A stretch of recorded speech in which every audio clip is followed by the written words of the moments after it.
So we have a very special group of participants tonight in our third episode of our sheep camp series.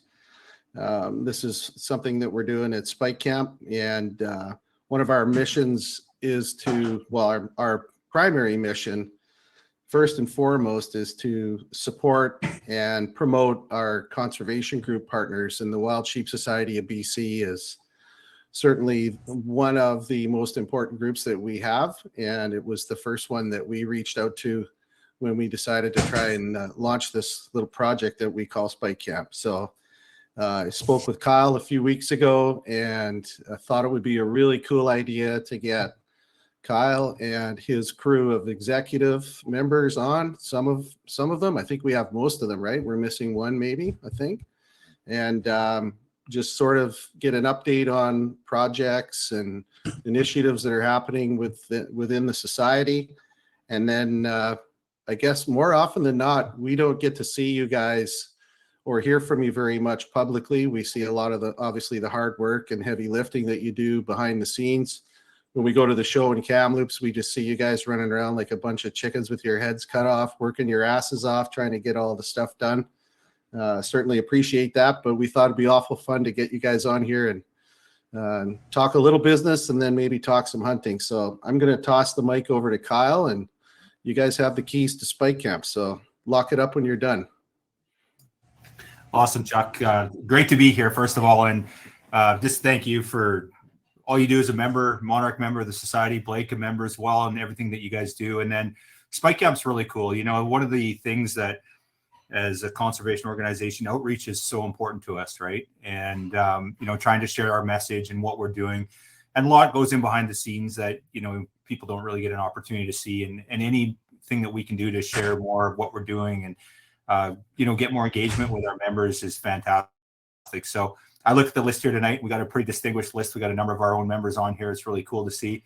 I see Chair Landris, the chair of the Wild Sheep Foundation Board of Directors. So Chuck, if you want to do a pitch to get Wild Sheep Foundation more engaged with Spike Camp and Sheep Camp, this is your chance. So Glenn's on tonight, but I see Bill, who was on 2 nights ago, and a bunch of other members. And it's great to see, and it's really exciting. We did share this with our membership.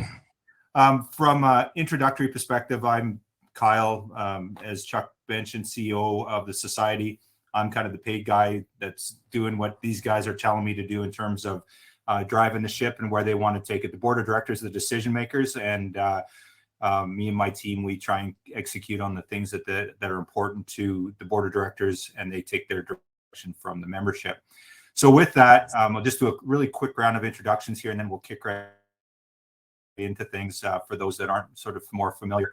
Our president's Corey Green, and Corey sent his regards. He was going to try and make it tonight. He had an emergency trip to out to Alberta for some business that he had to take care of, and he can't be on tonight. And which is disappointing because Corey is in the north, and unfortunately now we don't have any representation from the north tonight, and we didn't get a chance to get some of our other directors from up north as well. So anyway, unfortunately Corey's not on tonight. We've got Mike Selden and Chris, if you guys want to give us a wave, and you guys are going to do lots of talking here shortly once I get through the intros.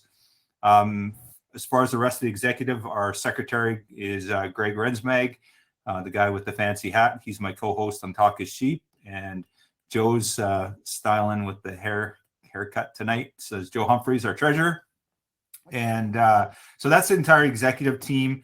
And we've invited Peter on. He's obviously a big part of our board of directors, very involved. And he leads the membership component of the society and does a ton of other stuff too. But membership's so important to us, and anytime Pete can engage, he's very active in the membership realm of things. So it was really important to have Pete on tonight. We'd love to have the entire board on. There's 14 directors, but unfortunately we have a limit of 9. So we're at that limit now. So that's kind of the reason that we've kept it at this. So I guess with that, for our guests that are on tonight, you know, this is interactive. I was on one the other night with Bill, and you guys did a fantastic job of hosting, Chuck and Blake. So any questions that you have along the way, just blurt them out. Chuck will maybe help us out. I'll keep an eye on the chat too. But really, this is going to be driven by you guys on the direction we wanted to go. We do have some talking points that we want to hit on, but that's kind of where we're starting out. So I think to start off with, there's two guys that have been doing this for decades, and two guys that I really, really respect, and there's other people too, but Chris and Mike have been driving the ship for the society for decades. And, we really rely heavily on their leadership and direction. And there's a lot of new blood and a lot of enthusiasm. We make some mistakes sometimes. There's things that we do that Chris and Mike have seen before that didn't work. And so they've done a really good job of stewarding the society and sort of keeping us on a really solid path. So maybe Chris and Mike, I'm just curious, actually, I was thinking about this earlier tonight. Which one of you was involved with the society first? Was it Mike or Chris? Because I was, yeah. You were, okay. Chris was an elk guy, Rocky Mountain Elk Foundation, old loser. Oh, sorry, I shouldn't say it online like this. And just for the record, please don't let any of Mike's comments be held against this, because some of them might not be. Yeah. Anyway, but let's start with you, Mike. So you've been around for when did you get involved in sort of what did the society look? Because we go now, right? There's 500, 600, 700 people. We're hoping to have 750 this year. I don't think it was like that in the early days. So let's talk about those early days and what it would look like when you got involved, Mike. Yeah, I mean, it was pretty grassroots, and I mean, it still is to a certain degree. And we're talking 20, it is decades. I didn't have gray hair. I was much better looking, a whole lot younger. But yeah, it's decades. It's 25 or 26 years since we've been involved with the society, actually. Well, yeah, as soon as I met Chris, actually. So my history, Chris and I's history, we went sheep hunting together, didn't know each other. Blasting up the river up north with Guy Scott, the guy who owned Kevin Willis' business prior to Kevin buying it. Hadn't met him in my life. Ended up being best buddies, and to this day, right? So, literally to the point where we came back from that. Well, we all went hunting, came back that September, and Chris's wife Lori got pregnant by Chris. My wife got pregnant, by me, and yeah, had kids almost at the same freaking time. It was just fucking weird, right? Holiday together, all that kind of good stuff. But yeah, Joe's chuckling himself in the garage. But I got to ask Joe, why are you in the garage right now? Anyways, it's the respect of our viewers.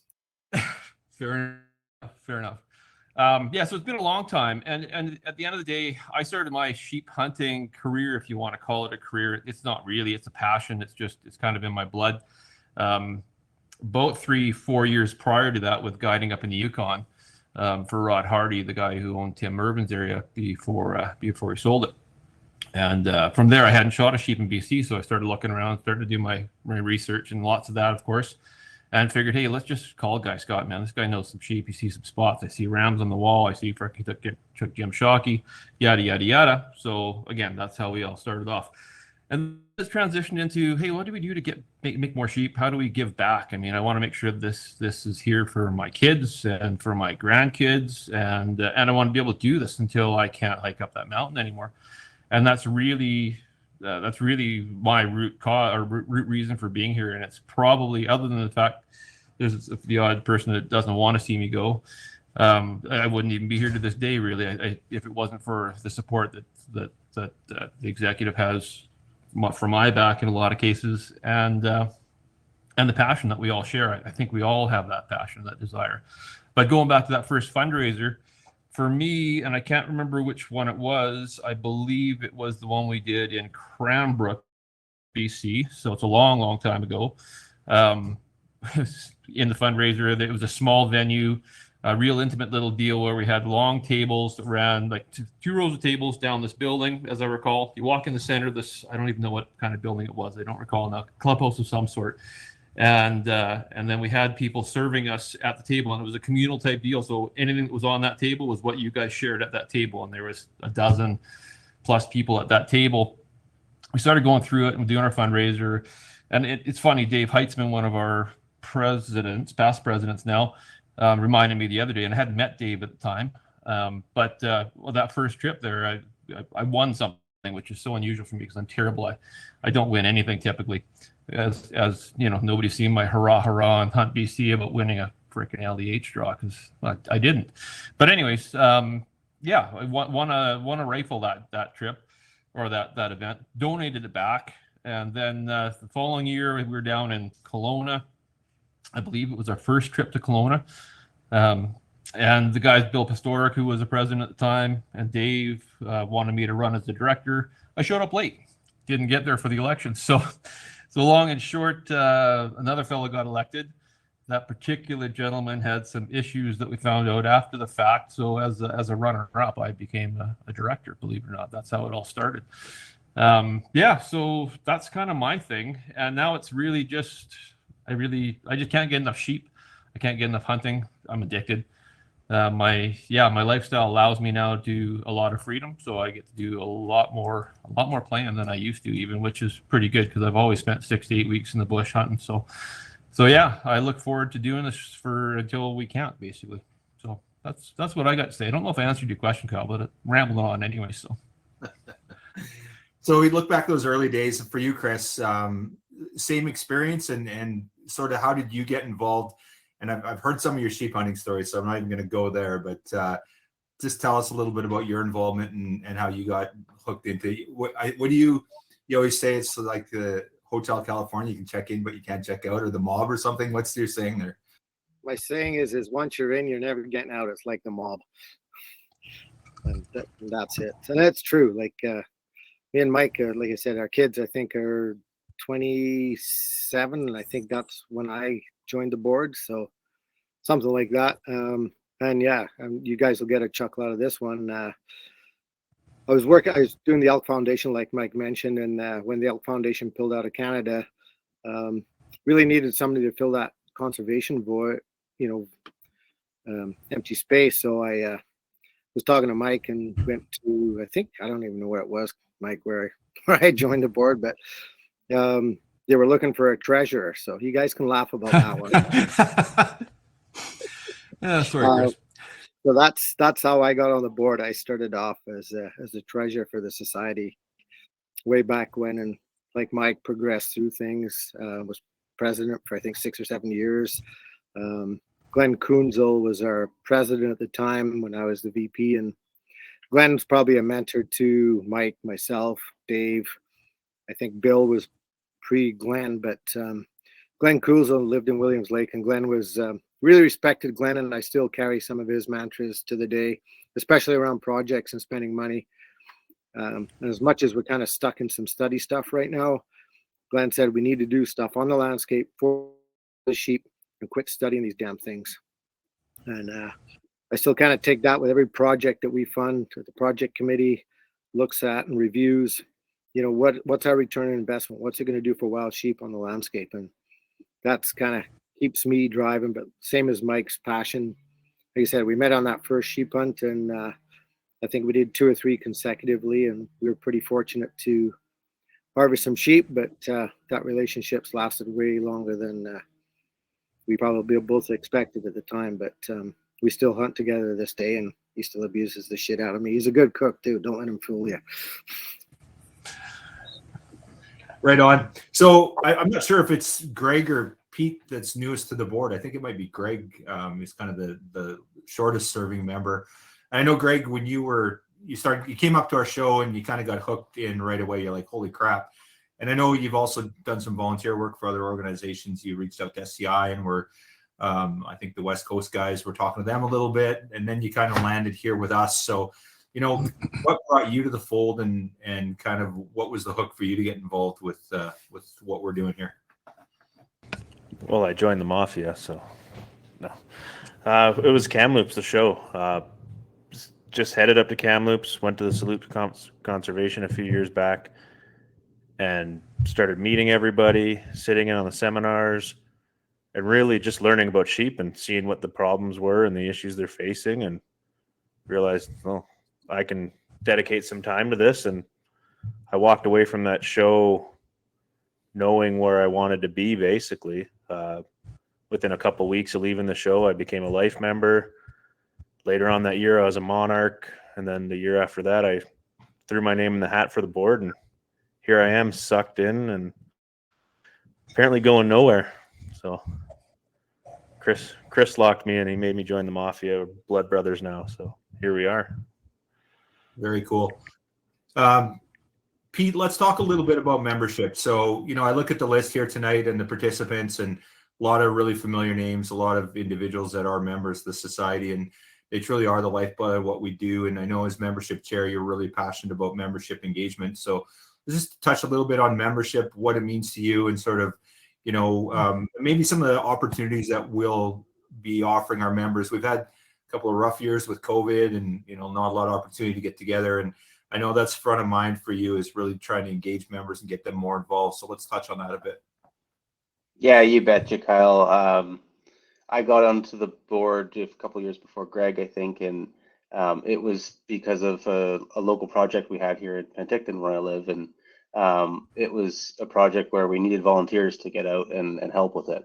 It was basically, I was going out there feeding sheep at night with a bale of hay and some grain and feeding them some water and stuff. So that's my entry into the organization, and that's what got me really onto the board and kind of got me on the deep dive into things. And so always just kind of kept that with me and felt that it's important that we're getting people out there, that we're getting just general education about sheep out there, and that we're spreading awareness about them.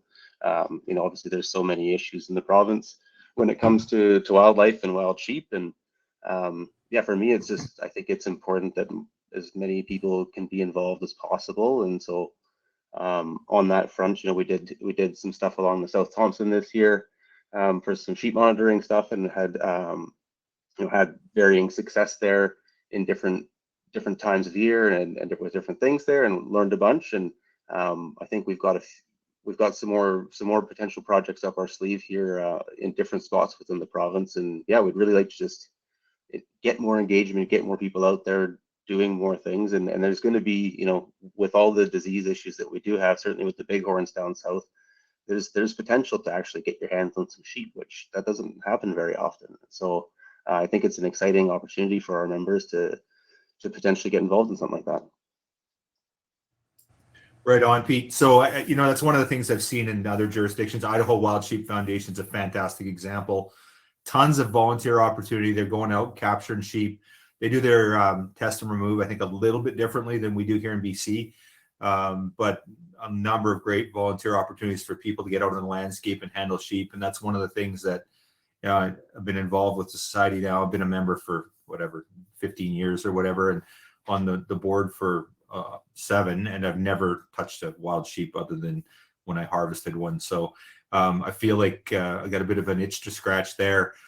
So one of the projects that we had this past winter was a drop net capture with the pavilion herd, and we were going to do a wholesale call out for members to be involved. And unfortunately, that fell through. It was a bit of a weird winter weather-wise. But Chris, maybe you want to talk a little bit about that that capture process that's going to go on, and we're slating it for this winter, and what's involved with that. Yeah, no. So it's going to be on the Fraser River down around Pavilion. It's on First Nations land. So we've had to get their permission, their buy-in, and I think they're on board. Chris Proctor's worked really hard on putting that together. So we're going to try and drop net capture.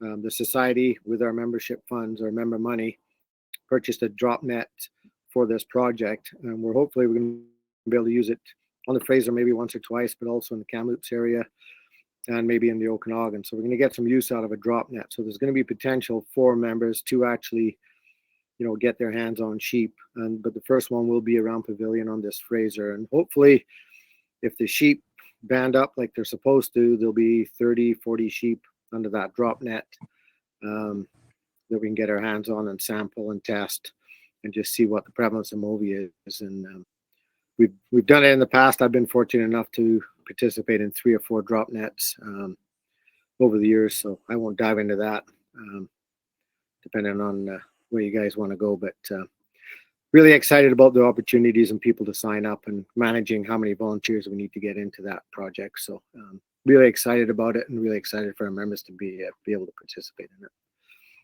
Cool, Chris. Now, I look at the list here, and again, there's a number of members and individuals that have been involved with the wild sheep fraternity for years. I think many of them have probably seen the film Transmission. If you haven't seen it, check out moviefree.org, and that'd be a great resource for you to check out for what we're doing on the Fraser River. But part of that process it's called test and remove. It's a strategy that we're trying to contain Movi. So, Chris, with that drop net, will they be dispatching sheep? Will they test them? And if they test positive, will they remove them right then and there with the capture? that's the piece I'm not 100% how Chris wants to structure that, but there's the potential. They've got to run that sample through a biomean. So my gut feeling is what they'll do is they'll hobble blindfold every sheep there. People will be holding their heads up. They won't be tranquilized. They'll take their full gamut of blood, fecal, and nasal swab. Those nasal swabs then have to go to that biomean unit, which tells you whether they're PCR positive or negative. And at that point, so it takes about 45 minutes. So what we've been doing in the past is with the helicopter captures is taking those samples, going back, sampling them at night. And before we release the sheep, we put a VHF collar on them. So if the next day, if there's a positive animal, or the following day, they can track that signal via VHF and then go euthanize that animal if it's a positive animal. So that's how we're doing it. It's shortened up the time we handle the sheep. It's less stress on the sheep. So my gut feeling is what Chris will do is they'll sample, test at night, VHF collar them, go out the next day or 2 days later, and then dispatch any positive sheep. Is kind of the way that it's been working. So I'm going to assume they're going to follow the same protocols as what we've done in Pascal. Okay, cool. All right, let's switch gears a little bit here. And last guy we haven't really heard from is our treasurer out of the Yukon, Joe Humphreys. Joe's, we went with the new joiners, we went with the old boys, and now we're going with the medium guys. And that said, Joe, you've been around for a bloody long time. And you're wearing a lot of hats. You wear treasure hat for us. You do all the raffle stuff, but now you're also a big part of the Yukon Wild Sheep Foundation family and secretary treasurer, I believe, there and on the executive, and really involved on that. Maybe just talk a little bit about your involvement with the board and some of the synergies that we're seeing, the benefits that we're seeing now with this Yukon BC Doll Sheep project that we're working on. So over to you, sir. You're going to have to keep me on track.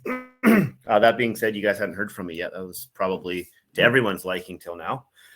Yeah, I've been around since 2012 was my first show. The first year it was in Kelowna. Got elected to the board in 2016, 2017. I don't know if it's an upgrade or a downgrade, but I got elected as treasurer, and no one wants to put up a fight against me since. I welcome any challengers. But yeah, so I'm in my 7th year as treasurer now. There's been a lot of growth. I mean, my first couple of years, Mike Schroeder, former VP and board member, got me involved with raffles. I came to a few shows, and like Ray Thornton says, come for the party, stay for the sheep. That's kind of how it started. Hey, it's a good time, good weekend by friends and former board members. And that's really kind of how I got immersed in sheep hunting and the conservation world. Not to say I wasn't a conservationist prior to, but definitely my understanding and my dedication has evolved over the last 15 years or so. So my first couple of years, 70 to 80,000, maybe 100,000 in a year of raffles, and now we're and all of that would be shows, maybe 1 or 2 pub nights. Now you and I are getting together and texting weekly, sometimes daily, and we've got our raffle plan, which is a huge percentage of our fundraising. We're already looking into halfway into 2024. What are we going to be doing for our next spring and summer raffles? We're already having those conversations, so that's great with that bread and butter. And that's we're on track, and I don't want to give an exact number, but anywhere from 600,000 to 900,000 a year now in raffle. That's gross generation, but we have phenomenal donors who support and see our site for Wild Sheep Society BC, and we get a great deal of things, either at a great discount or God bless full-on donations, and we get some spectacular donations. Our 6-gun rifle raffle that we got going on right now, for anyone wondering where that money's going, all 6 of those raffles, that's $54,000, I believe, roughly. That's 100% donation to our society. So that's now, you can probably times that by 3. That $54,000 $55,000 in donations, we're going to turn that into $150,000 minimum that we're going to put on the ground with people buying their raffle tickets, and still a chance to win a $16,000 rifle. Our early bird rifle, that was $6,400 rifle, I believe. So that's wonderful. I moved up to the Yukon about 5 years ago. Didn't take long. Former secretary, former board member, and vice president, so Rich Christensen, Helen Christensen, they had moved up here a couple years prior. I guess you could say I followed them. Didn't take long for them to immerse me in Yukon. We've had some struggles through COVID and just policy, volunteers, but we're righting the ship in a big hurry right now. We had our board meeting last night. There's great things to come.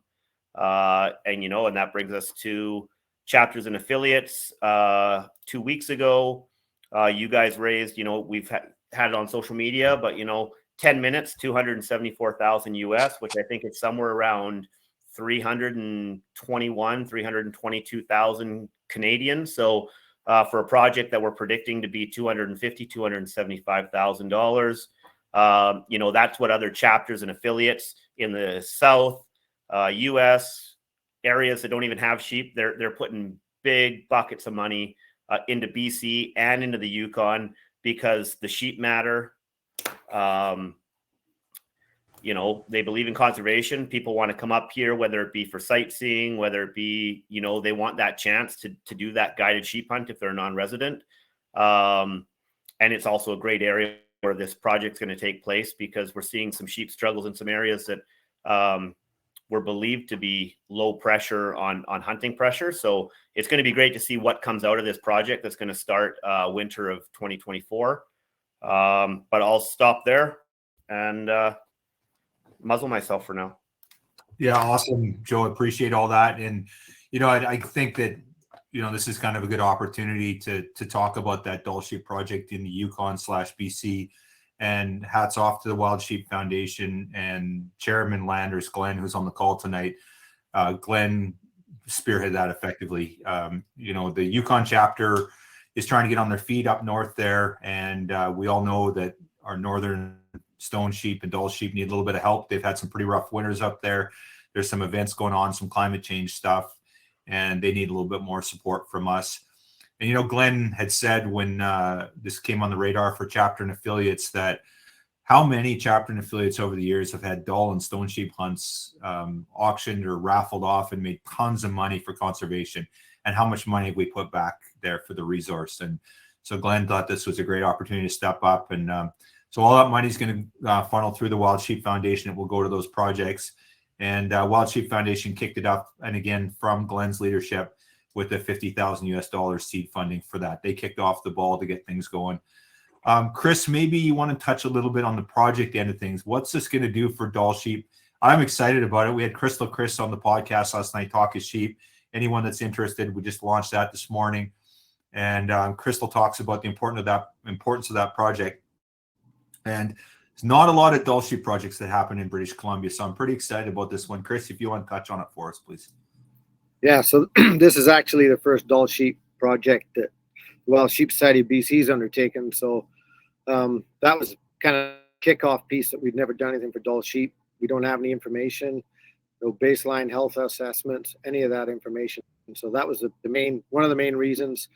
And then the second reason was, you kind of touched on it, to get Yukon, get people vested in what Yukon's trying to do with Dull sheep as well. So having this cross-border project kind of really invigorated that to jump off. So we're really excited. We're looking for, habitat information. How often are those sheep moving across the border? Are the BC sheep staying in BC? Are they crossing into Yukon? Are the Yukon sheep crossing into BC? What's lamb recruitment look like? We have no idea what lamb recruitment looks like. So, and again, we have no health samples on any of these sheep. So we're going to get our baseline of health, and then we're going to get this whole bunch of other data, and then we can start looking at whether, do we need to do habitat work? Is there a predation issue? Is it strictly weather? Like, it's going to give us this whole gamut. And the really cool part of it is, and it wasn't on our radar when we did start this project, but the Jade Boulder project, just north of Dease Lake, we'll be able to correlate this doll sheep information with the Jade Boulder information and start looking at saying, is lamb recruitment similar from these doll sheep to our stone sheep? And then can we correlate this data around? And then Helen's just working on, and I'm probably going to spill the cat, but we had a presentation at CNA's just about looking at genes and stress levels that they can pick up from the genes. And we'll be able to take that and look at that. And they're looking at it more from the Moby side of things and the stress that Moby puts on them, but we'll be able to look on it, is recreational activities putting stress on those sheep at certain times of the year? Is that affecting the stress level and putting an undue stress on these sheep? So there's all sorts of stuff that's going to come out from when we first started talking about the project to what we're going to end up with. So we're going to end up with a whole suite of other information that we've never had before. And like I say, we can start looking at lamb recruitment basically from the most western point where those doll sheep are, right to Jade Boulder and all the way to Atlan, because they're collared sheep in Atlan as well. So basically those stone sheep herds just below the Yukon border, we'll be able to correlate all that information and just see what that looks like. And then we can start diving into what's, is it predation? Is it habitat?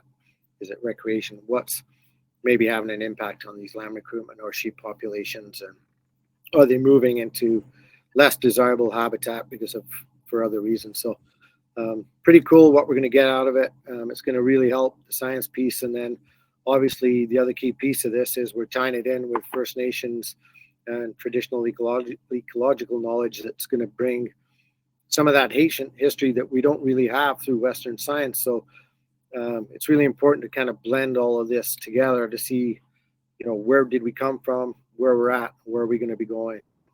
So really excited how it's going to come together.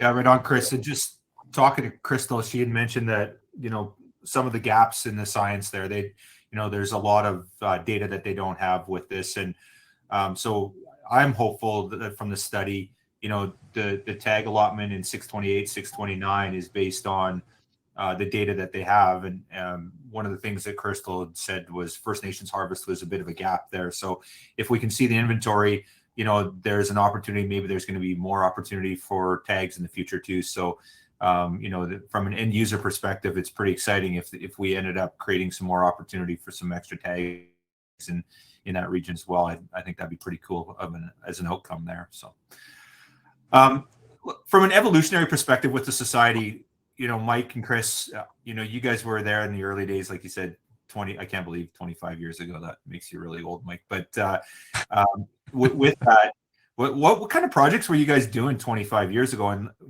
what did you have for cash to do the work that you're doing?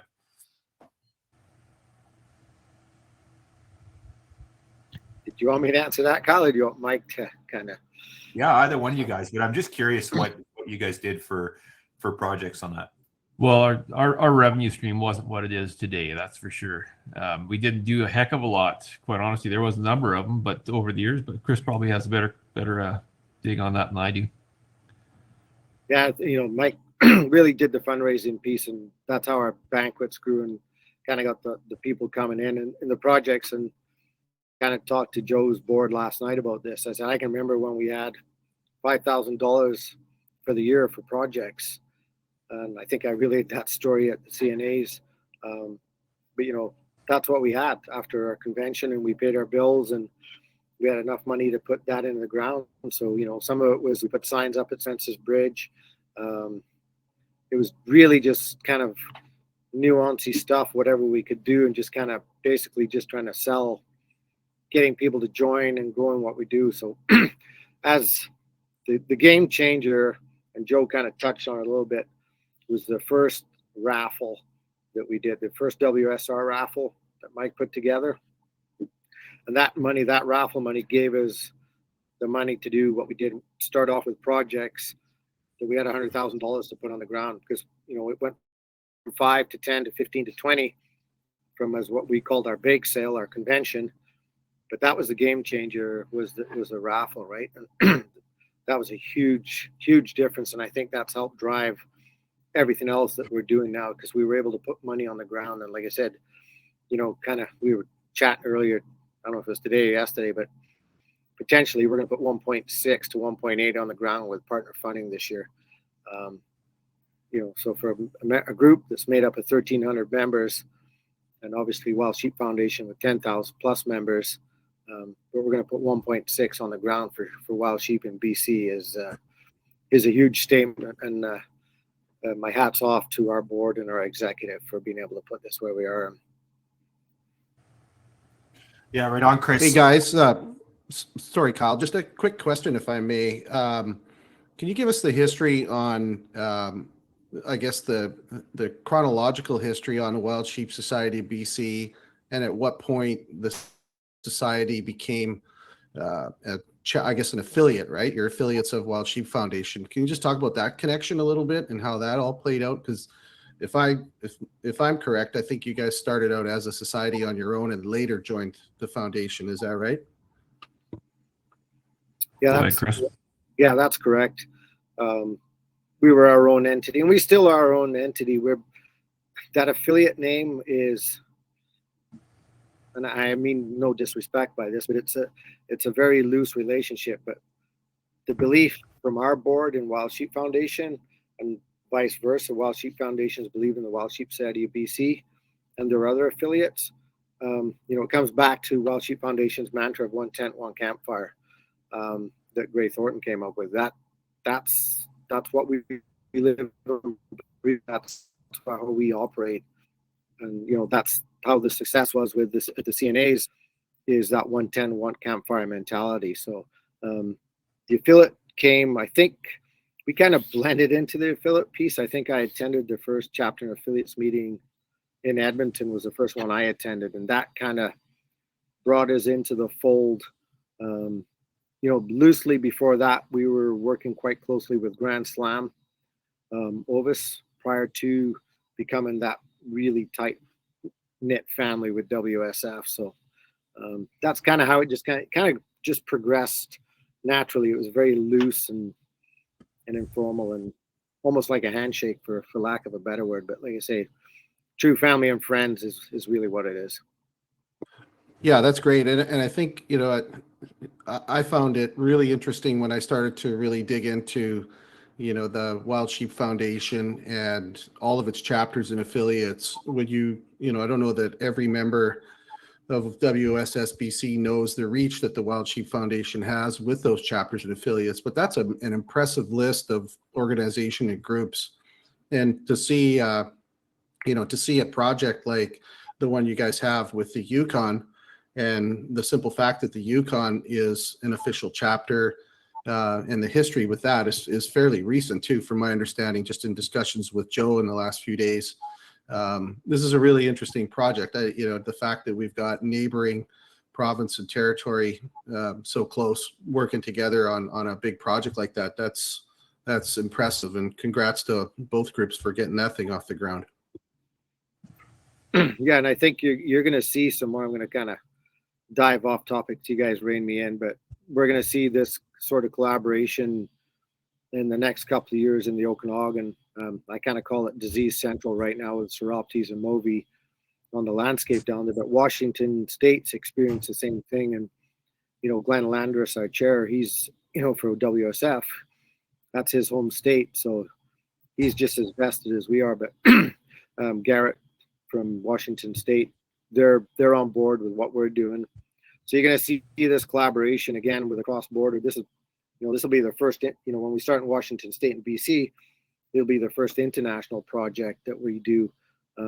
It's going to have some really good involvement from, again, First Nations and all our chapter and affiliates. So you're going to see a lot more of this coming at us over the next couple of years. And Montana and Idaho, all those relationships that we have, great group of guys, same mentality as our board. So it's too bad everybody doesn't get to meet all these guys, but if you do get the opportunity to go to chapter and affiliates, that's the place to go and meet people with the same kind of passion that we have.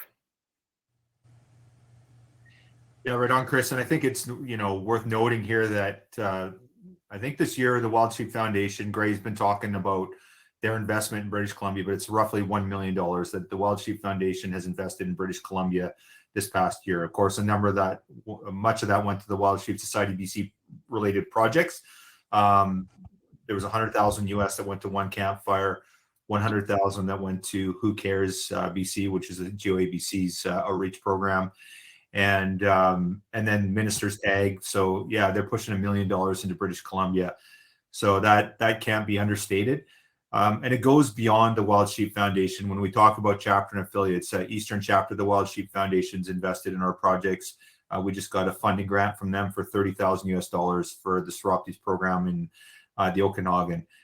Midwest Chapter has been a partner with us, Iowa FNAZ. So just great collaboration. And of course, this Yukon Doll Sheep project's phenomenal. That's just over the top. So it's really a demonstration of our wild sheep family. It's phenomenal, and it's really the strength that we have. And we look at some of the other models out there in the conservation community, like SCI, where they're dedicated chapters, Ducks Unlimited. A lot of that money that's raised locally will go to the mothership and then get reinvested back in the jurisdiction. We're a little bit different, but I'd say our strength as a chapter and affiliate and our wild sheep family is unparalleled. It's really, really inspiring.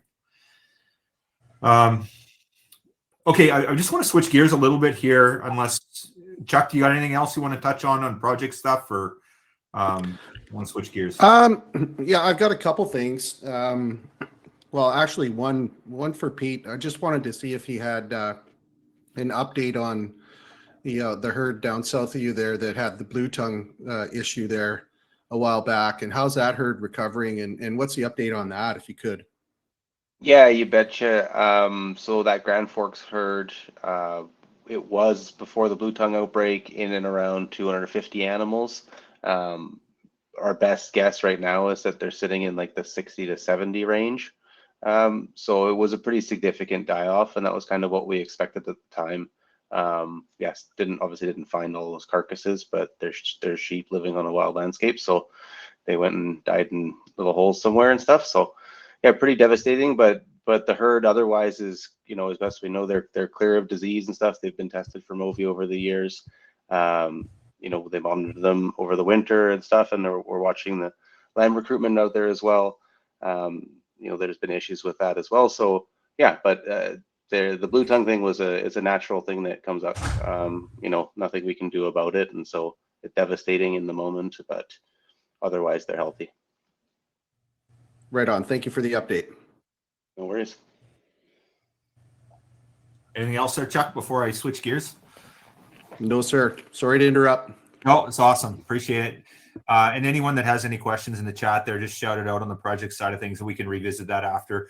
One thing I want to switch gears a little bit here is, the Wild Sheep Society BC, our mission is to look after BC's wild sheep, right? It's very well stated. It's pretty clear on what we're supposed to be doing. But we have purposes as well, and one of them is to unite sportsmen and sportswomen. Is one example of one of our purposes, and there's others as well for anyone that's interested. But one of the things that we do is advocacy and outreach, and obviously on the wild sheep side of things, it's pretty clear. We sit on FATAT, the Provincial Hunting Trapping Advisory Team. We're often engaging government for different policies and legislation that's going to benefit wild sheep.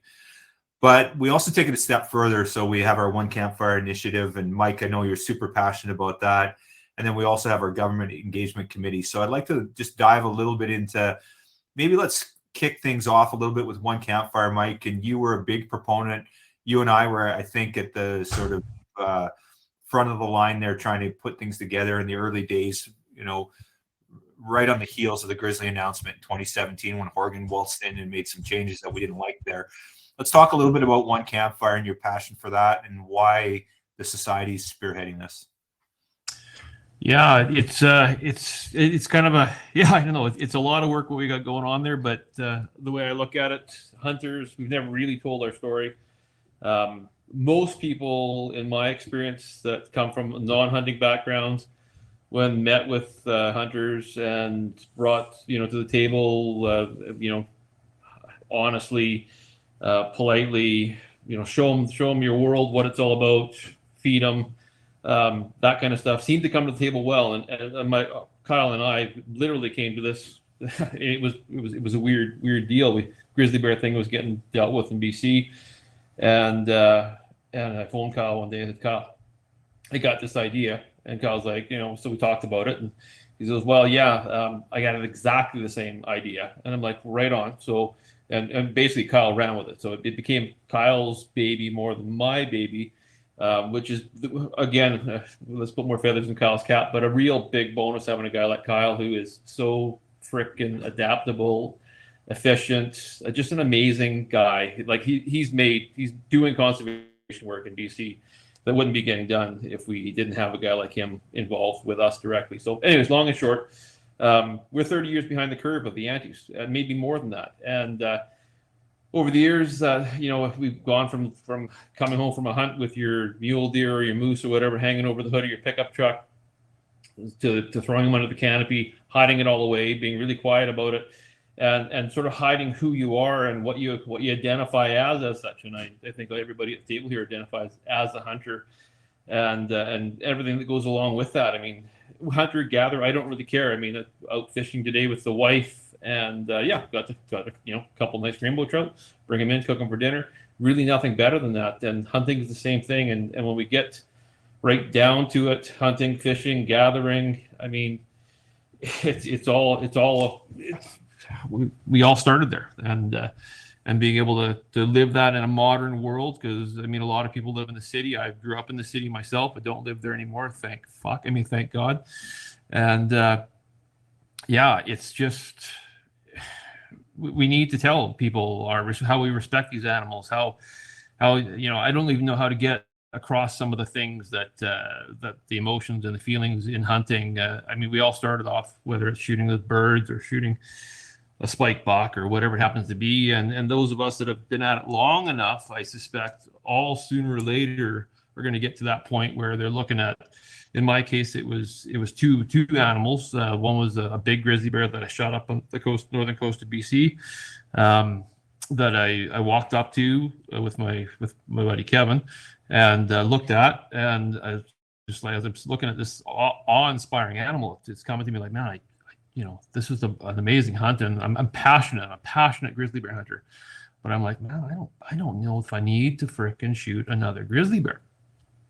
But what that allows for me to do is, because I love hunting them, so I go take my son hunting. He shot his grizzly bear in 20, what was it, what year was it, Kyle, when they shut the bear hunt down? 17? It was 17. Yeah, so he got his that last fall, and wonderful, great experience to be able to share with my son.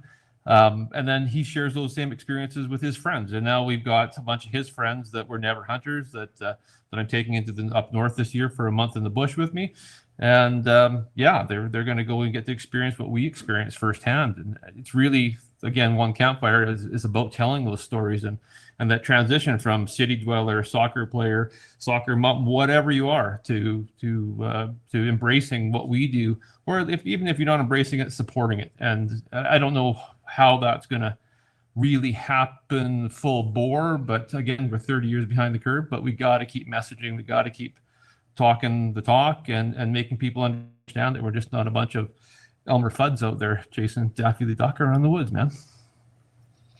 Yeah, right on, Mike. Well said. So, Greg, with us on the government engagement side of things, we've had a number of Act Now campaigns. We kind of call it Act Now. It's kind of our call to action. We've done this on a few different issues, and one of which was a little bit on C21 firearms stuff, but other issues as well too. Maybe just give us an update on the importance of the Government Engagement Committee, and kind of, is this something that we kind of use as a tool when we need to? Is it something we need to be more proactive on? Sort of what your vision is for the government engagement side of things as our chair for that committee. Yeah, so with the Government Engagement Committee, just to continue on with what Mike said there, one of our big ticket items that really put the Government Engagement Committee forefront with everybody was the anti-predator hunting movement. We were facing shutdown, or millions of votes, literally millions of votes to shut down wolf hunting in BC. And our membership and people outside our membership stepped up when we launched the Act Now campaign a couple of years ago, and we we had sent over 50,000 letters to government in support of science-based wildlife management, in support of the predator hunt. And we had, Kyle was one of the guys, I believe Chris might have been there. We delivered 20,000 letters to the doorstep in Victoria, sent a message there was other parties involved, but we sent a message using that government engagement committee, and it was an incredible tool, the Act Now. More recently, we relaunched Act Now against the Bill C-21. The other year, we were going Region 4 regulation changes. Again, it was more emotion than science, and a couple people pulling the lever that, there was other things that could have been done, and we didn't believe in them. And we have representatives across the entire province in every region, and we send those representatives. We give them the tools they need, help them out. They go and interact with their MLAs, and we drive the nail home. Basically, we just keep going. And that's what the government engagement committee is there for. It's to support hunters, support wildlife, support conservation, but bring it to the next level.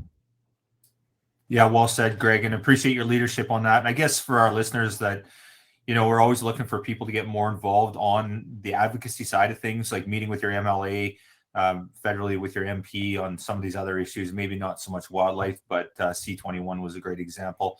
Building those relationships is absolutely critical. And our government engagement committee kind of provides us with some tools. Now we're kind of in the middle of an election cycle right now, so we're a little bit quiet on that side of things. But as we, get closer to election, you're going to see a little bit more noise coming out of that committee.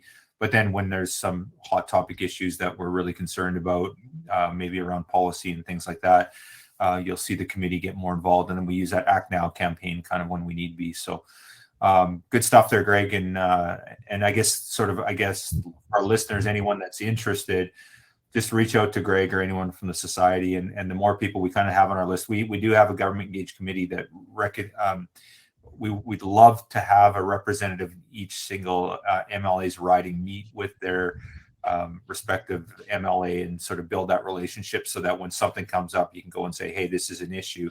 And if the leadership in Victoria is hearing 80 different MLAs saying the same thing, they're going to start paying attention, right? So that's an easy way for our members and anyone that cares about wild sheep to get involved with very little.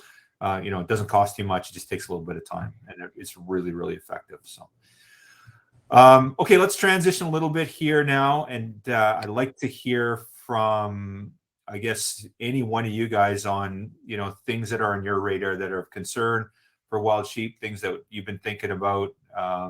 And Chris, do you want to kick us off on some of the things? You lead our projects chair as a projects chair, and you have, you're kind of the forefront on the project side, but what's on your radar and what do we need to do better for wild sheep? Well, I think one of the things that's always asked is, how do I support the society, and where would my money go? And I always tell people that one of the best ways to support the society, if you really want to do something for sheep, is buy raffle tickets. All those raffles that you guys put together. That's how we get that money on the ground for the projects, and that's what allows our projects committee and our board to get that money back on the ground. So that's kind of the main one, is the raffles really drive that home and empower us. And then, the networking that we've done helps drive the rest of those project stuff. So it's a nice problem to have, and you keep bugging me about it, that I've got to come up with some projects. And one of the things I do look at is we look at where we are at, where we've got these baseline health assessments. We haven't got all our sheep herds done, but we're getting really close to getting all our sheep herds done to where if they've got MOVI, we can do the test and remove. But what's the next big step? What's the thing that's really going to be impactful for sheep on the landscape, and for our members and for non-members and hunters, is going to be actually growing more sheep. And the only thing that's going to help do that is habitat and keeping disease and that disease separation. So first and foremost, we still haven't got policy regulation from government. The previous ag minister did approve that. The recommendations have gone to the bureaucrats. We still haven't got anything signed off on that. So here we are 2 or 3 years later. We're still waiting for policy and regulation that should be simple enough to pass through that protects wild sheep. we do support the domestic sheep industry, and we've got Jen Bows in the Kootenays really supports and believes in what we're doing. There's a lot of other producers out there, so it's not the society saying that you need to do this. It's a cohesive working thing. We've got some parts of ag on board trying to support that program, but that policy regulation piece is huge. So for members, if they want to write a letter or get involved, that's the biggest missing link. That's what's going to protect more of our sheep. As soon as that's out of our hair, and Mike's heard me say this, but if disease is sorted out, I can retire. You told me I can't, but Kyle, but if disease was sorted out, we're focused on habitat, and that's going to be the next swing shift. That's got to be almost a paradigm shift in thinking, because we're looking at, invasive species, burns. How is that going to be effective on the landscape? Do we look at these new pieces we've got cheatgrass infestations in Kamloops, so we're looking at fertilizer treatments to try and get rid of cheatgrass. So all these pieces to improve habitat, but that's going to be the next piece. That's how we're going to support our sheep on the landscape, is getting habitat work done. And that's going to be that next transition. And it's coming at us quicker than I think most people realize. I think we've probably got 1 or 2 more years of doing what we need to do. Obviously, the Okanagan, we're going to be dealing with the Sauroptes and Movi probably for the next 4 or 5 years. But, you remove that from the landscape. The threats to the Okanagan, the loss of habitat, winter range, stopping subdivisions going up the hills. They're all moving up into the hills. So those big losses there. So we've got to start thinking outside of the box. Like when you think about habitat, you're going to go, okay, well, sheep live in these mountain ranges here and there, and they're kind of removed from the influence of housing and stuff. But the Okanagan is a prime example of what can happen. The Kootenays not far behind. Their issue in the Kootenays would be invasive species, logging roads, and just the amount of roads. There's no refugia left for those sheep in the Kootenays. You can look at a sheep mountain from every different angle because there's so many logging roads in there. So removing logging roads and that access piece create some refugia for these animals. So we're not, part of the hunt to me is it's the hunt. Me and Mike have been, I think the last 5-6 sheep hunts, Mike. I don't think we've killed a sheep. I think we're just out there for exercise. Don't tell everybody that. Yeah. But we see sheep except for the last trip. But that's kind of a nuanced story. Projects chair. We're in a sheep hunt, and guess what? They're doing a project and they're flying oil drums out where we're sheep hunting. So a bit of helicopter travel. Those sheep disappeared in a hurry, so kind of screwed up our own sheep hunt. But there's a great example of something that's gone sideways. Mining company goes in, does exploration, left. I think, what was that total project? $150K to remove all the garbage and barrels out of there. Who paid for it? HCTF and an NGO. And I think there was a BC gaming grant in there that helped fund that project. But why are the mining companies not accountable for cleaning up their mess if they're going to do this exploration? So there's lots of stuff that's wrong with the system. And I could keep going on, and I'll stop there, Kyle. But those are kind of things that we need to be focused on. I'm not thinking of just the generic things that are going to be short term. It's what are all these other impacts that are jumping in there.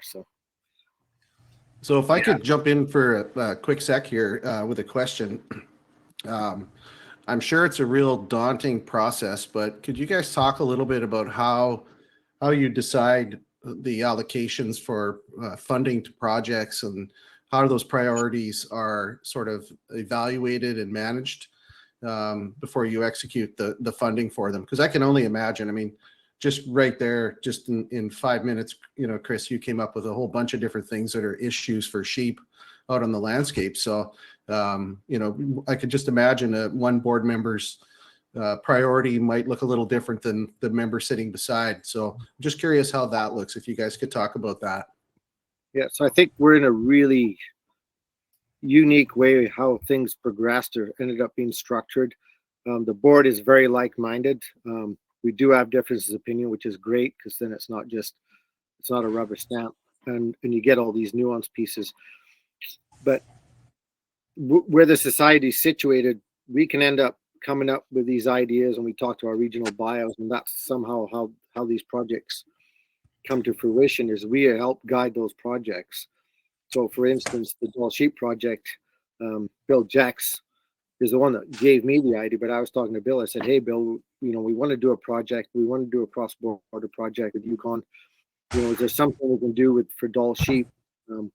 We know that they need some help, but is there? So Bill sent it to us, and that has not progressed. So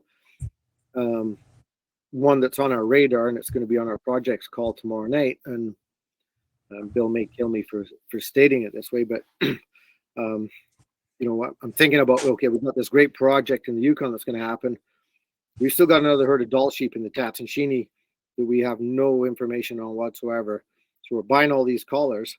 So what happens if we buy some collars and get a cheaper rate on them because we're bulk buying collars, and we look at putting collars in Tatsunshini sheep, and then we can really monitor lamb recruitment, and start looking at what habitat are they using, all the suite of things that we're looking for, and really that accumulates all our sheep from the west right to the east of the BC border. So that Tatsunshini sheep herd is a missing link in my mind. So I reached out to Bill and Crystal about it, and I said, this is a thought process. What do you guys think? And Bill goes, it's got some merit. We've got to, that's where Crystal and Bill come in and put the outcomes in. Is this a viable project?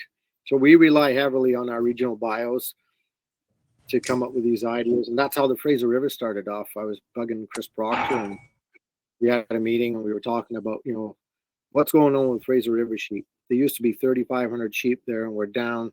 We're shutting the hunt down. There's less than 850 sheep or 850 sheep on the whole Fraser River system. What's going on? I think it's Movie. I think it's disease. Let's go sample it. So that's how that transition piece. So, everybody works on, like Pete works on stuff, Greg works on stuff. Greg leads our lamb counts in the Fraser.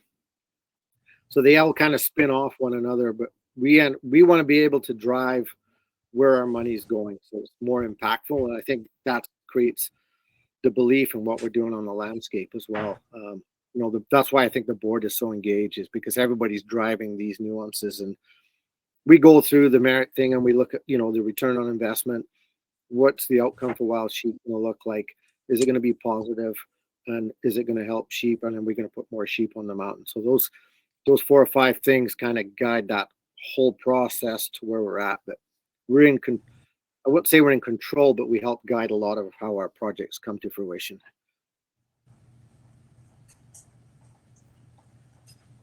Right on, Chris. I'm curious. You said I asked for what was on your radar, and you kind of gave us a laundry list, which is cool.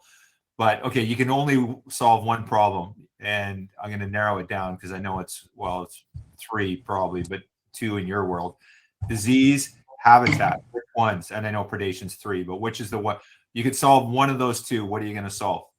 Disease, because we can have more sheep on the landscape. Yeah, I figured you'd say that. Yeah. Okay.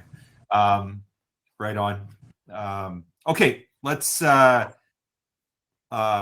else is on the radar for with Greg, Pete, Joe, Mike? You guys have been on the board. What else do you want to accomplish? Mike, let's go with you because you've been on the longest, and you keep putting in year after year. You keep stepping up, and you do the lion's share stuff, and the point where a lot of people are retiring off the board, and you keep coming back. What else do you have left to accomplish in your tenure on the board? Well, pretty exciting, I guess. You and I were down in Penticton the other week looking at a new venue for our fundraiser. So no longer in Kamloops, moving her to the Penticton Convention Center and the Lakeshore Hotel there. That's pretty. It's funny. You come out of the fundraiser AGM, whether it's the northern one or the southern one, and of course I end up going to both of them. And every single time, it doesn't really matter how down on how much your workload is or life or anything else, you come out of those events reinvigorated, stoked about what's going to go on next year. What are we doing? And it's awesome. And that's the kind of passion that I don't think a single one of our directors, and for that matter, even a lot of our members, they all feel the same way. I mean, we are one big family of sheep hunters, the Wild Sheep Society of BC. We're a group that just seems to take ownership. Everybody has a stake in what we got going on. Like Chuck's got this going on.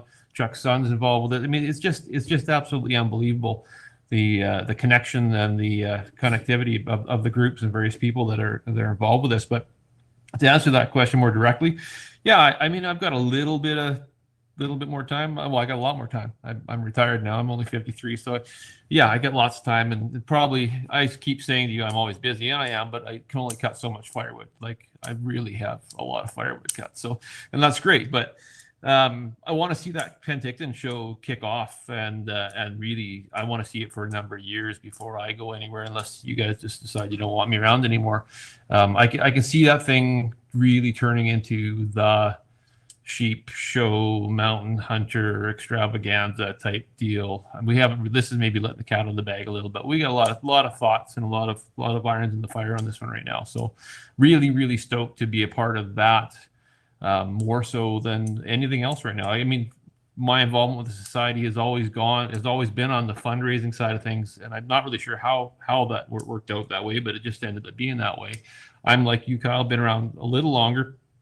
I haven't had my hands on a sheep on a capture either.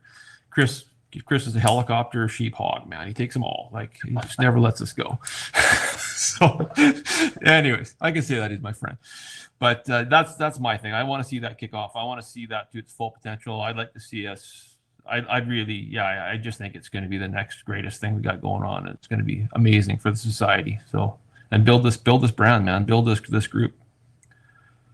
Awesome, Mike. Yeah, inspiring for sure. And the cool thing is when we get together like this, and it's a bit more tactile because I'm sitting here and we're talking about in this session to people from not on the board, on the outside, and I think we all have our own strengths, right?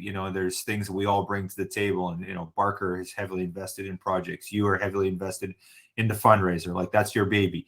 I look at Joe and he's running the raffles and just doing full time on that. Gucci's membership, Greg's social media and government engagement. And it's, that I think that's the strength of our organization where we're sitting now, is we've got a very diverse group that people have so many different strengths. So we're not all trying to do the same thing. I remember Steve Kilpatrick from Wyoming a while back had said that the worst thing you can have is 14 directors that all want to run the show. It's a train wreck. You want people to stick in their lane and do what they're good at. And, Steve was the executive director. Let me be the executive director and you do what you're good at, and so forth. And we all need to have our little piece of the pie and work on that. And I think that, kudos to this group, because we're very diverse in our leadership in roles on this board. On that note, Pete, I know you're super passionate about membership, and you're relatively new to the board, although you're not new to the board. So there's lots of upside on the membership side. What do you see down the road? What do you envision for that? Where do you want to take it? What do you want to see from a growth perspective? What would you like from our membership?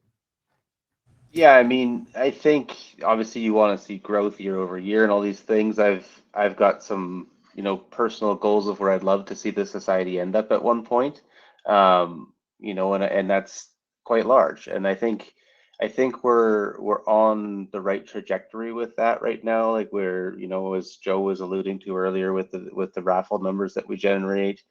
As we continue to push that narrative out and people see the work that we're doing and we see these new projects kick off throughout the province, I hope it would give, more hunters in this province, pause for consideration about what the society is, and to see that, a $60 or $55 on a renewal, like that adds, your name as a member adds a piece of weight to the society that we can then take to government and to all these things. And so that's one of, just that continued growth of membership. And then tied into membership is just our relationship building as a society, right?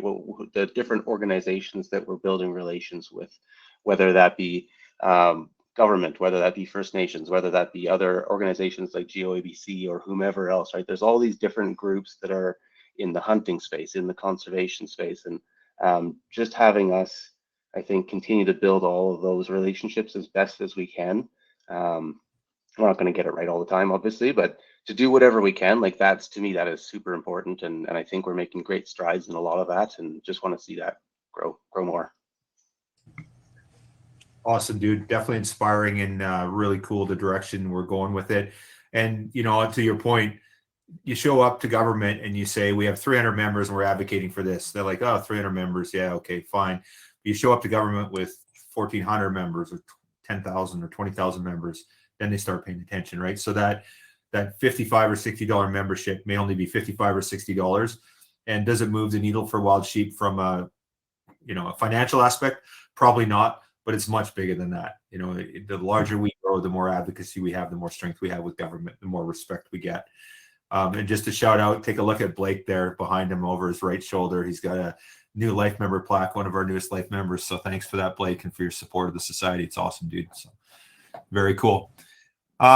Okay, let's talk a little bit. We promised some sheep hunting. And so when we marketed this, Greg and I said that anyone that's killed a sheep has to just share coordinates. So if you guys just want to pop the X on the map for all the new sheep hunters there, that'd be great. So, and it could be one from years ago. It doesn't have to be a recent one. So, okay, we didn't do that. We can't do that. But that said, I guess, Joe, let's start with you. You're the newest less than one member that's been kicked out most recently. So how many years did you hunt? And then tell us about your Dall sheep that you found one dumb one up there in the Yukon that you finally were able to kill. So let's hear a little bit about that.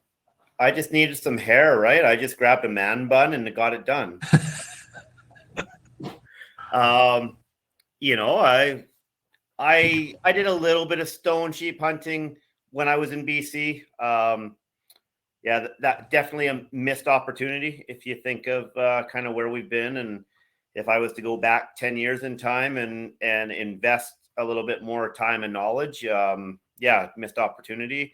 Took me, so really started dedicating my sheep hunting and time in the mountains once I was up in the Yukon, and got one in 2021, which I would say was probably my fourth dedicated sheep hunt.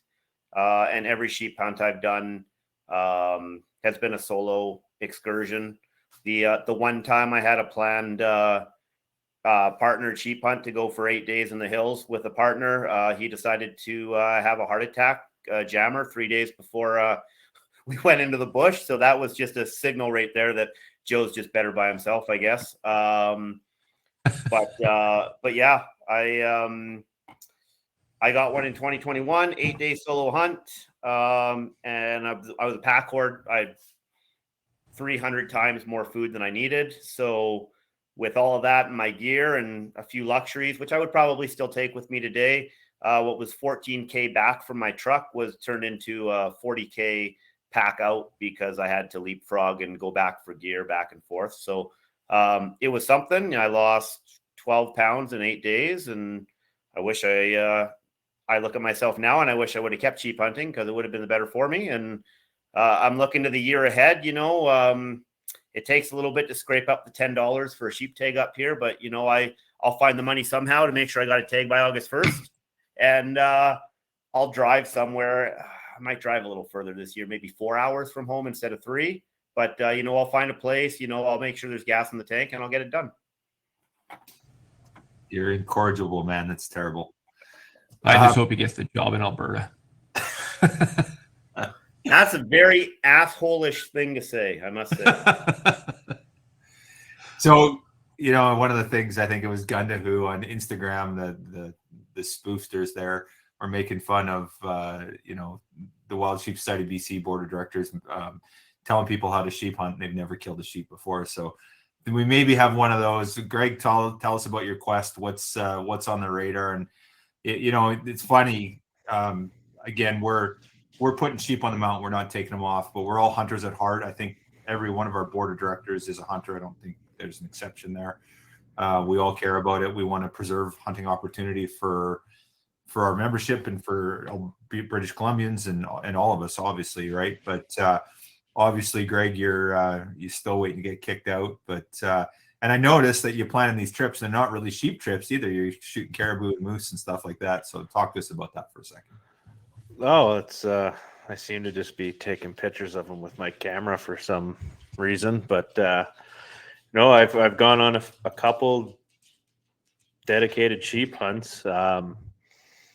They ended up going other places. The first one we went in for stones ended up going after goats because that's all we were seeing was goats.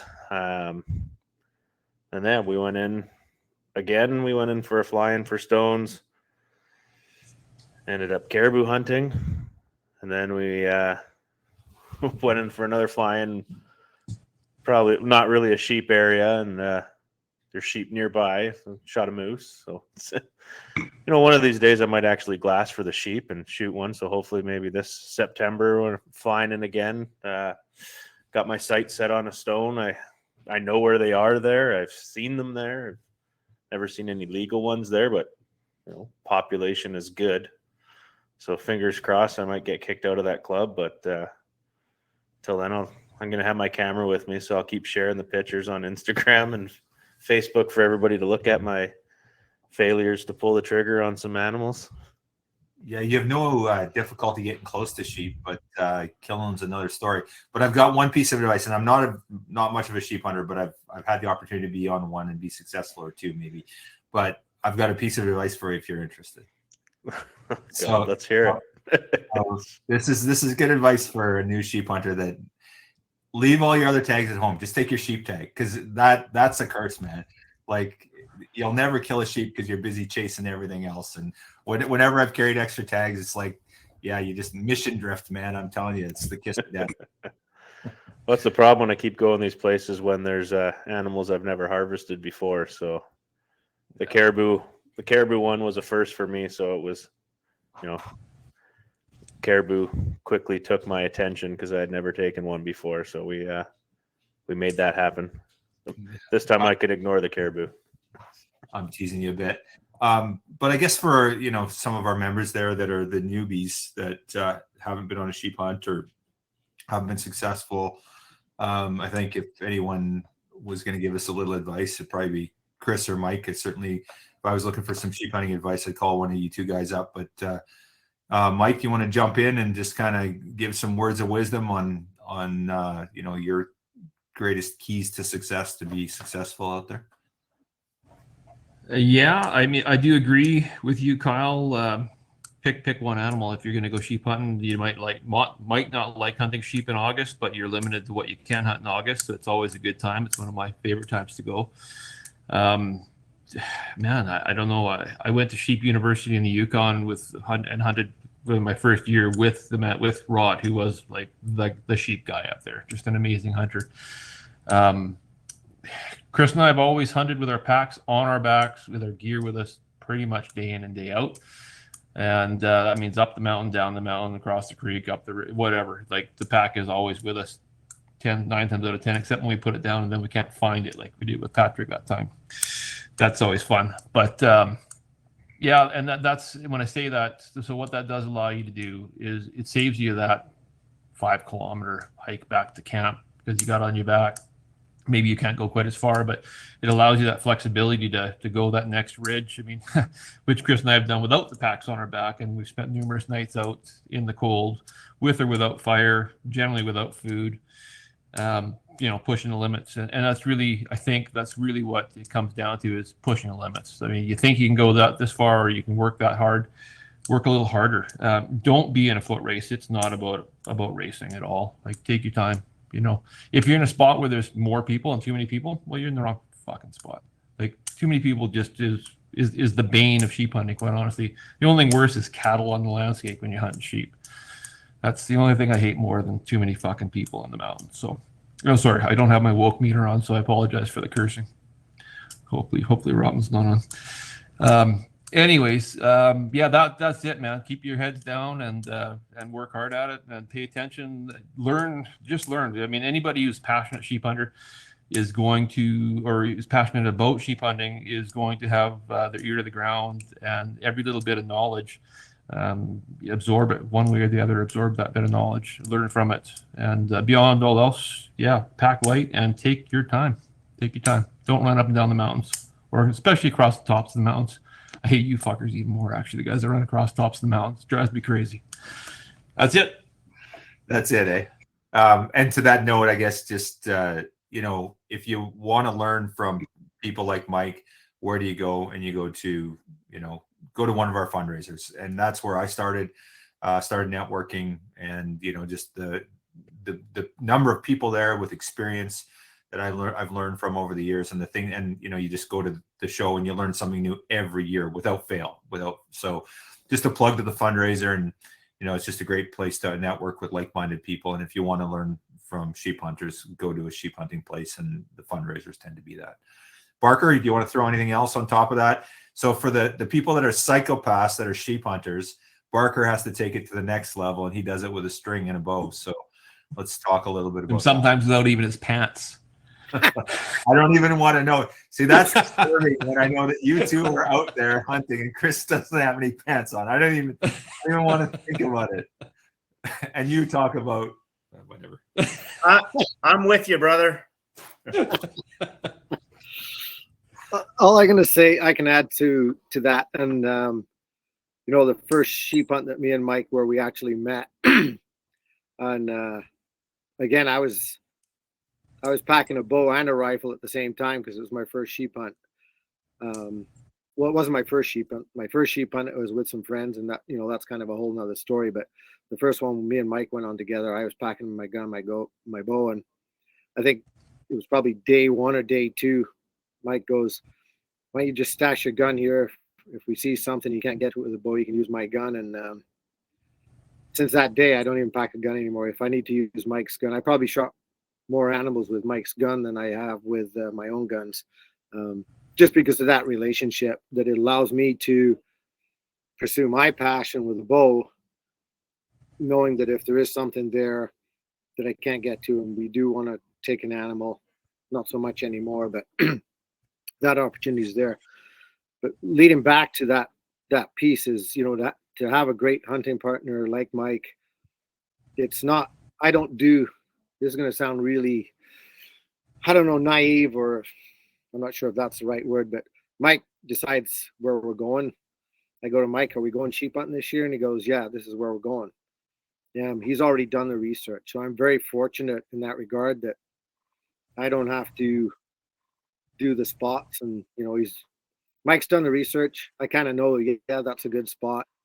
That's where we're going. So my trust in Mike is huge when he says we're going here. I don't take anything else for granted. I just make sure I got my shit and we're off. And whether we harvest anything or not, it doesn't matter. We've had a good time, and it's about that, relationship, that hunting piece, and just building those memories and those stories. And it's, I've been really fortunate that I've had some great hunting partners over the years that I've been able to hunt with. So I think if you piggyback on what Mike says about, what pisses him off, the biggest detriment to a sheep hunt would be having a partner that quits on you, that bails on you, that doesn't believe in the same thing that you're trying to accomplish. So if you're hunting with a partner and they're in the same mind, you're acting like one, and one knows what the other one wants to do, and it's pretty cool. I mean, when I shot my stone sheep with my bow, Mike was there. We had another buddy, Ken, from Camel River with us, and we spotted these 2 sheep. The one that I was going to go after my bow was down the mountain, about halfway down. There was another ram on top. There was 2 rams together. Ken was sitting on this ram. What was it, 3 or 4 hours, Mike? While he waited till I get down, and 4+. Yeah. 4+ hours. He's watching the sheep, and he waited till I shot mine with my bow. And he was sitting on a Boone and Crockett ram for 4 hours watching it, allowing me to go shoot that ram with my bow. And his ram went 172 Boone and Crockett. So having the right hunting partner to do what you want to do and believe in what you're doing is really key to success. And you push one another too. If you're down having a shitty day one day, the other guy's going to bring you up, so you can actually go that extra mile. Another funny story. Me and Mike were on another sheep hunt. I don't think we shot a sheep that trip either, but we were hiking up. It was a fucking shithole, and we were hiking up where I didn't have my pants on. But Mike was packing my quiver, and he goes, "We're going through this creek, and there's a cliff on either side, and all I see is Mike stumbles. He kind of goes down a bit. So I was like, okay, he's safe." And he goes, "Oh fuck, there goes your quiver." My whole quiver of arrows goes floating down the creek.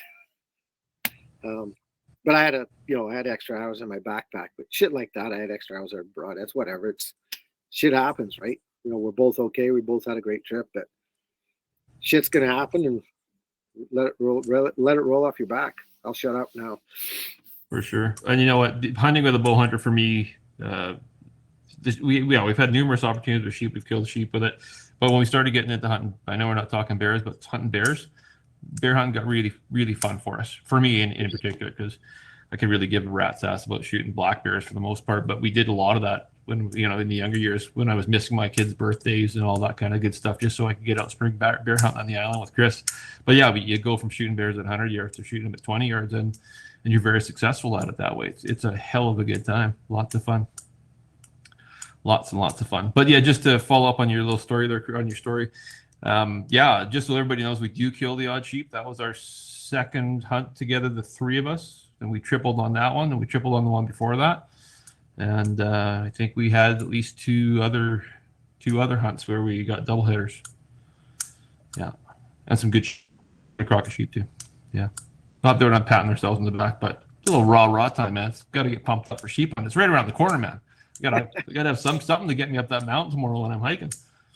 Well, That's what sheep camp's all about, man. Awesome. I'm really scared when you go hiking. Pre-training. Yeah. Well, we're breaking in somebody new this year, seeing as you're not coming sheep hunting in August with me. So we'll see. Should be a good time. You get me on the good trip. But we got a few tags in our pockets that day, so. And kids to fill them. Yeah, they can shoot that shit and pack it out. We can go sheep hunting. Exactly.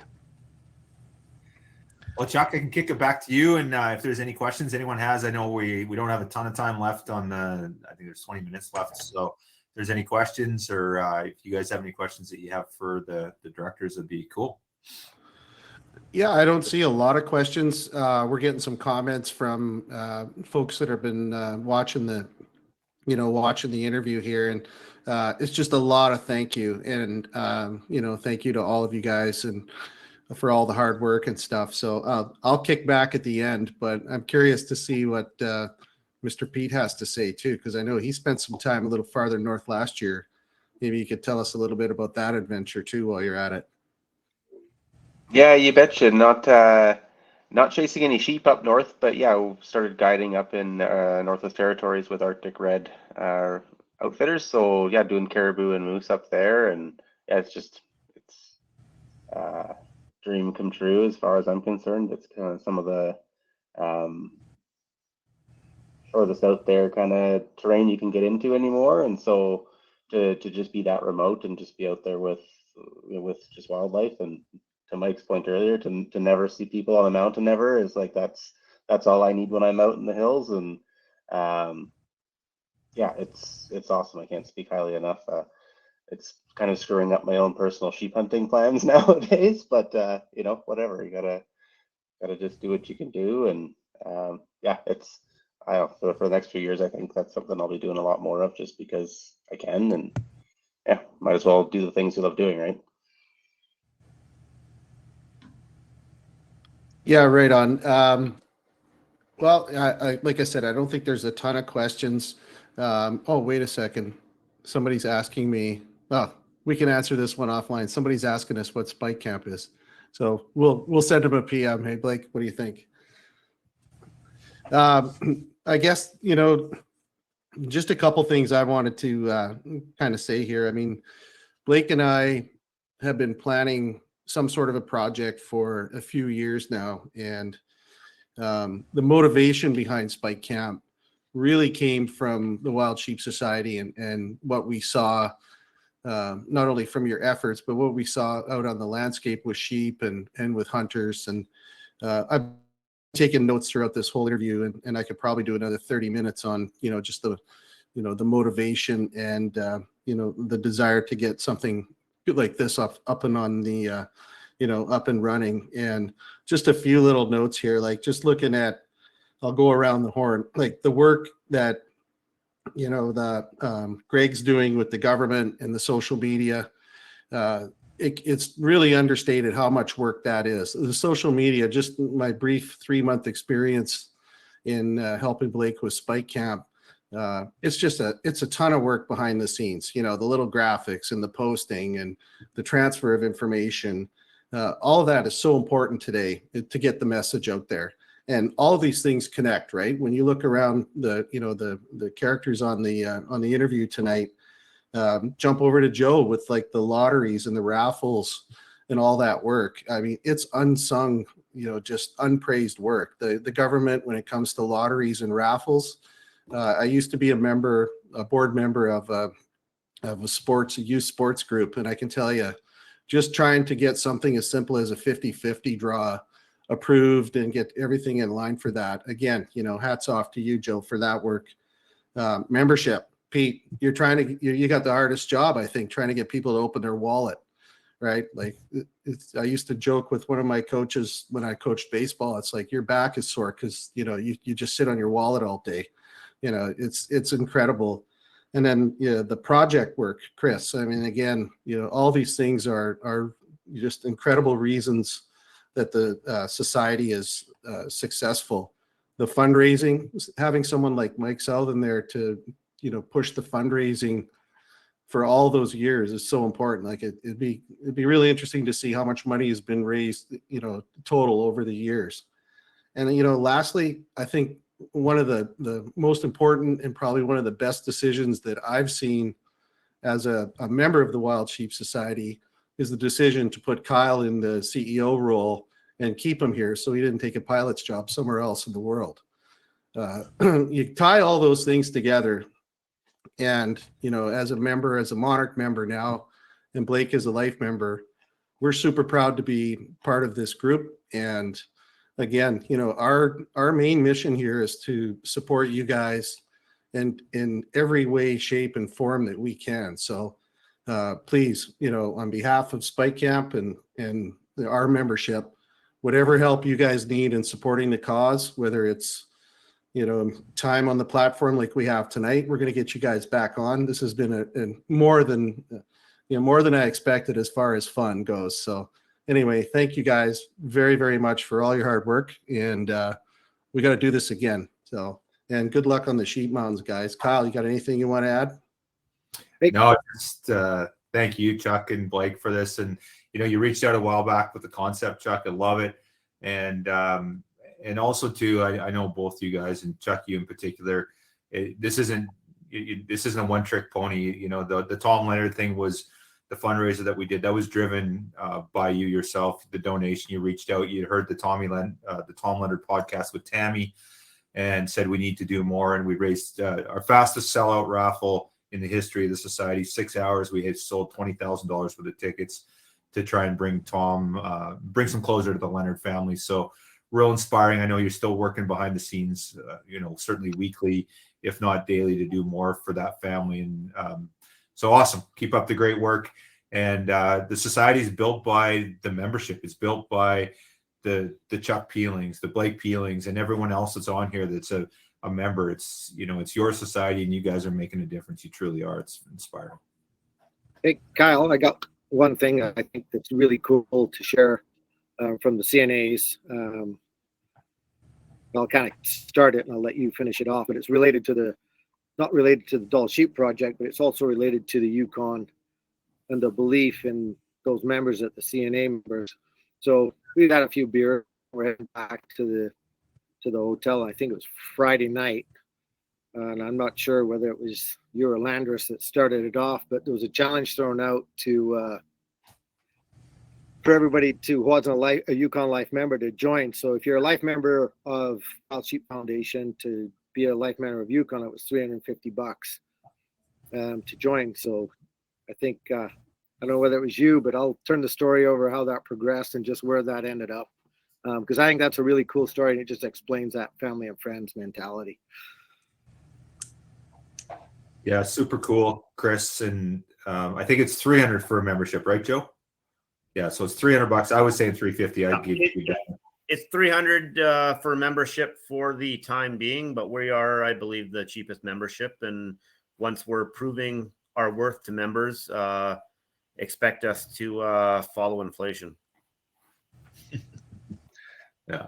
So pretty inspiring. And anyone that's a Wild Sheep Foundation member can join as a life member. Sorry, if you're a Wild Sheep Foundation life member, you can join as a life member Yukon. I know this is Wild Sheep BC, but we are one big happy family. And most of us on this call here are members of the Yukon. So yeah, don't be afraid to buy a life membership. Glenn set a challenge of 50 life memberships. Last tally I seen was around 44 or 45. So we need 5 of you guys to sign up for a Yukon life membership to take this to the next notch. And hey, if you're not, Hey Joe, what do I get for my life membership, Joe? That's the stupidest question I've ever heard. I mean, how many I get that anytime I've been anywhere and you try to get somebody, what do I get for my life membership? What do I get for my membership? For starters, you get me. I'm just messing with you, buddy. I just had to, yeah. The that's just one of reassurance those- that people care for sheep and the buy-in of WSF society and chapters and affiliates like yourself that are supporting us, and money to conservation to ensure wild sheep for your grandchildren. And you will always Yeah. have your clothes on at all the meetings and stuff like that. There are no guarantees in this world. In this life So- or another. I did see that. I may have a reputation at events, but we'll leave it at that. You got to people have to come back with a little something on the next conversation. I did see that picture, Joe. It wasn't very. If you'd had different color underwear on, it would have been a way better picture. So, but anyways, I have bighorn sheep underwear now. that's better. But I will say there were 5 individual $100 US pledges for me to put my clothes back on. That was money for conservation. Right on, guys. Well, just a little housekeeping here. Just so you know, we will have this is recorded. We're going to have a link to it on the platform tomorrow. So it'll be embedded in there. It'll be on YouTube, and then it'll be on our podcast probably sometime tomorrow as well. And we're going to talk to Greg if you guys want a copy of it for Talk of Sheep. By all means, we can double cast it and get that message out there. And Mike, if you buy that life membership, I'll send you a Spike Camp hat when I see you next. I'll give you one. Oh man, you get okay. Yeah, I'll buy a life membership, Joe. As long as Chris does. Well, Chris probably already did. I did. It was part of the challenge on the bus. I think I was number 3 to sign up. So there was, by the time we hit the hotel, there was 14 new life memberships. So Hey, Mike, Nice. the link is in the chat. Okay. No pressure. No pressure at all. Right on, boys. Thank you very much. Have a good night and good luck this fall. thanks. Thanks, Take care, guys. Thank you. Thanks, boys.